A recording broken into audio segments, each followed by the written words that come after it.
Here's more wrestling news for June 20th, 2022, and your headlines for this afternoon include: could WWE split the undisputed WWE Universal Championship soon? Discussions within WWE about a permanent replacement for Vince McMahon, who could be getting a promotion. Natalya and Ronda Rousey hold nothing back in Twitter war ahead of Money in the Bank. Current WWE Superstar and former World Champion makes appearance at Impact Wrestling Slammiversary. Update on Chelsea Green and Deonna Purrazzo after nasty ladder bump at Slammiversary. I know you're safe with them. WWE Hall of Famer recalls being given permission to use banned move by Vince McMahon. What have WWE told the roster about Sasha Banks' reported release? Two-time Divas Champion addresses possible return match for WWE, and more. We're starting off today with the undisputed WWE Universal Championship, which was formed by Roman Reigns at WrestleMania 38. Defeating Brock Lesnar in April to unify the WWE and Universal titles, Reigns made history at the show, but that history could soon be undone. According to a report by Fightful Select, WWE is keeping their options open with the title, and while it is referred to as one championship on screen, the WWE and Universal titles are still recognized individually backstage. This opens up WWE to possibly splitting the two titles and having them be defended separately once again, a choice a lot of people would love to see happen.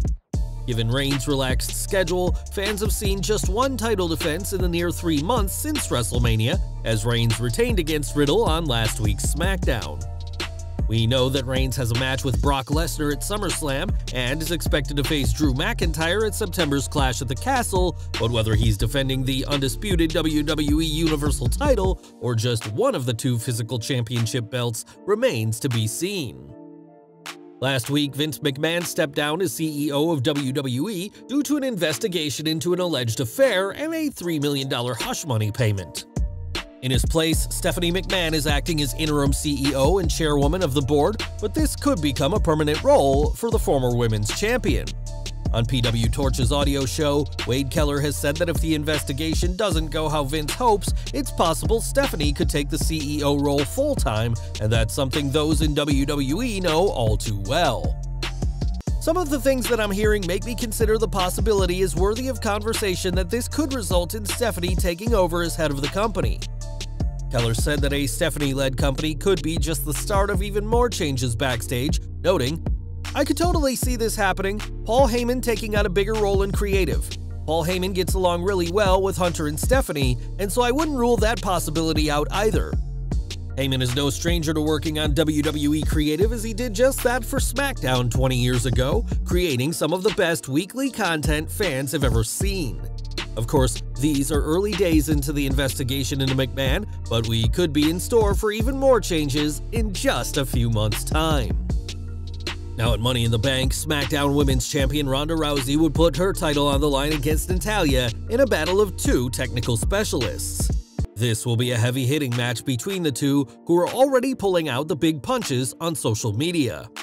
On Twitter, Rousey started things by hitting out at Natalya's sister Jenny, who has an OnlyFans page, saying that the Neidhart sisters run a fetish YouTube channel, which is weird and embarrassing. While Natalya and Jenny are certainly hands-on on their YouTube channel, The Neidharts, the Canadian wrestler didn't hold back with her response. In her reply, Natalya said that she'd rather do videos with her sister than cry and talk about conspiracy theories, a reference to a controversy from Rousey's past. It was in 2013 that Rousey, then with UFC, shared a conspiracy theory video claiming that the Sandy Hook Elementary School shooting had been staged, and the future WWE Superstar called it extremely interesting and must watch. Neither Rousey nor Natalya are holding back on Twitter, and we'll have to see who stands tall when the pair meet at Money in the Bank. Over to Impact Wrestling now, as last night was the company's Slammiversary event and saw some interesting names appear.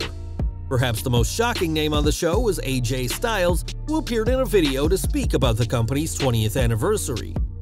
Styles recalled competing in the very first match back when the company was TNA Wrestling, as he, Jerry Lynn, and Low Ki fought the Flying Elvises in the first ever match for the company.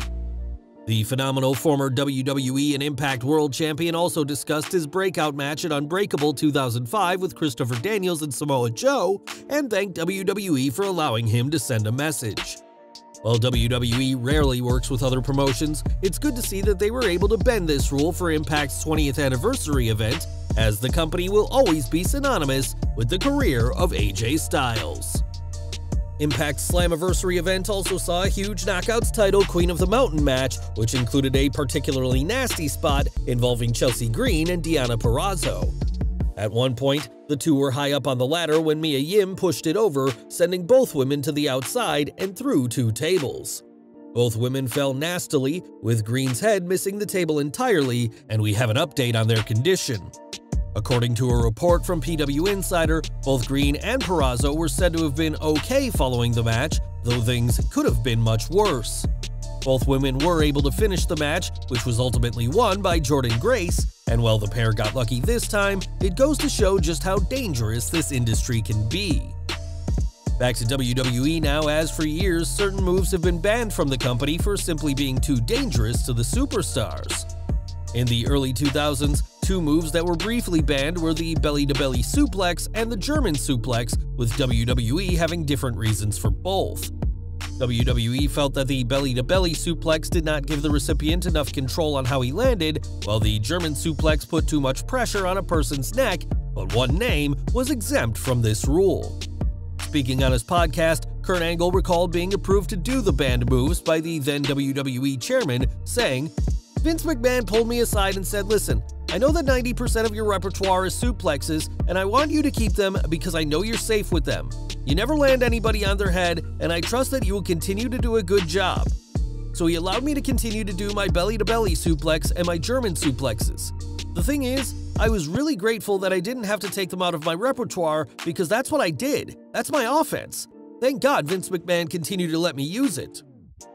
It wasn't long after the ban was implemented that it was overturned, and superstars are once again able to hit these moves, but it's a testament to the talent of the Olympic gold medalist that McMahon trusted him to keep doing the moves.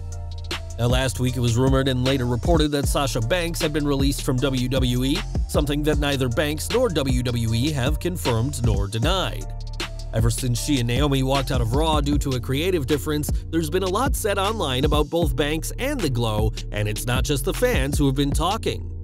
Fightful Select has learned that during last Friday's SmackDown taping in Minneapolis, Minnesota, Banks' alleged release was a huge talking point among the roster, who were speaking openly, saying that she has indeed been cut by the company. The report adds that the superstars have still not been told in any official capacity if the reports of Banks' release are legitimate.